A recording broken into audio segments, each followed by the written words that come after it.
UPSC से जुड़े हुए कुछ भ्रम।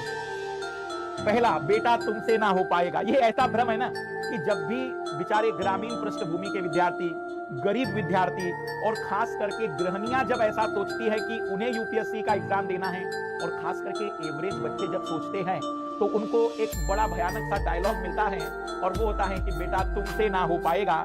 तो मैं आपको बता दूं कि इस यूपीएससी की परीक्षा में कई ऐसे उदाहरण हैं कि जो 12वीं फेल हुए हैं लेकिन यूपीएससी निकाले हैं, और जो 12वीं में टॉप किए हैं उनसे यूपीएससी नहीं निकल पाया है।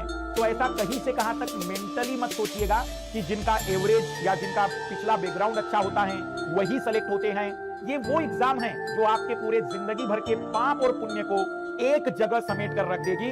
ये वो एग्जाम है जो आपके सारे जिंदगी भर के न पढ़ाई किए हुए समय को भर देगी, और ये वो एग्जाम है जो वास्तविक रूप में तुम्हें बताएगी कि तुम बुद्धिमान थे या नहीं थे, तुम बुद्धिजीवी थे या नहीं थे।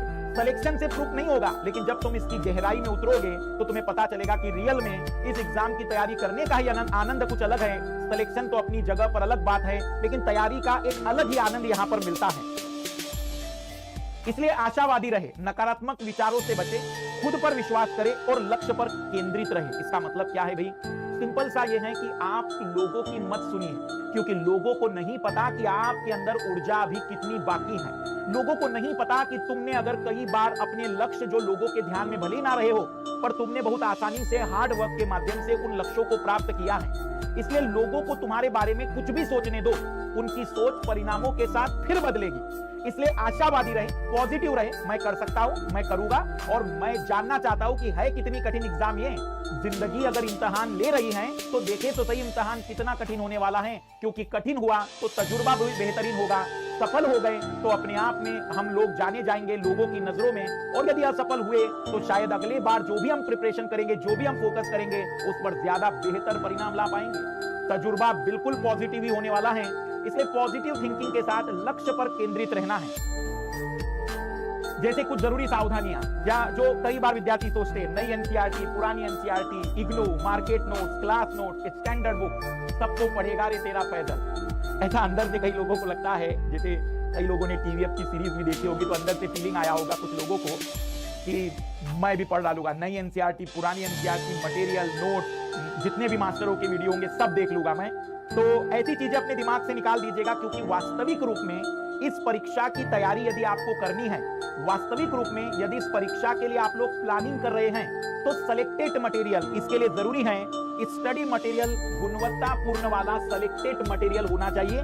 हर सब्जेक्ट की 5-5 किताबें पढ़ने की जरूरत बिल्कुल भी नहीं है। हर सब्जेक्ट की एनसीईआरटी पढ़ने की जरूरत नहीं है। हर सब्जेक्ट के लिए किताब खरीदने की भी जरूरत नहीं है, क्योंकि कई सारे यूपीएससी में ऐसे छोटे छोटे विषय हैं जो धीमे धीमे आप जब करंट अफेयर की तैयारी करते हैं या आप किसी और विषय की तैयारी करते हैं तो अपने आप मजबूत होते चले जाते हैं। तो फिर से रिपीट कर रहा हूं मैं, अपने मानसिकताओं को पहले तो पॉजिटिव रूप में कन्वर्ट करिए। दूसरा, मटेरियल और स्टडी करने के लिए जितना भी मटेरियल पढ़ना है वो सिलेक्टेड पढ़ना है, लिमिटेड पढ़ना है। कोई बुक डिपो नहीं ओपन करना है हमें। लक्ष्मीकांत से लेकर सारी किताबों के नाम पॉलिटी में गिनने नहीं है और ना ही इतिहास में। तो आपको सिलेक्टेड चीजें पढ़नी है। पहली बात दिमाग में रखिएगा, जो नए विद्यार्थी हैं मैं उन्हें फोकस कर रहा हूं, क्योंकि अगर किताबें खरीदने से आईएएस बन जाता तो हर एक बुक स्टोर वाले का बेटा आईएएस होता, जैसे कि आप फोटोग्राफ में देख रहे हैं।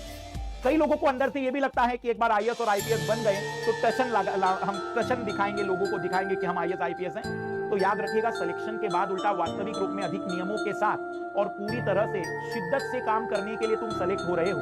वो जो मूवी में दिखाया जाता है, दिखाने के लिए वो बात अपने आप में ठीक लग सकती है, लेकिन ऐसा कभी नहीं होगा कि आप अपने उस बुद्धिमत्ता का उपयोग ऐसे टशन में उपयोग कर पाएंगे। तो ऐसा मत सोचिएगा कि आईएएस और आईपीएस बनने का मतलब एक अलग ही रुबाब होगा।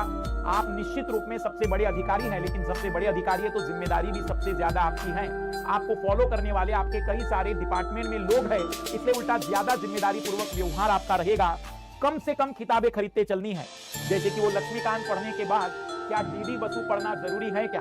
तो लक्ष्मीकांत पढ़ने के बाद डीडी बसु पढ़ने की कोई जरूरत नहीं है।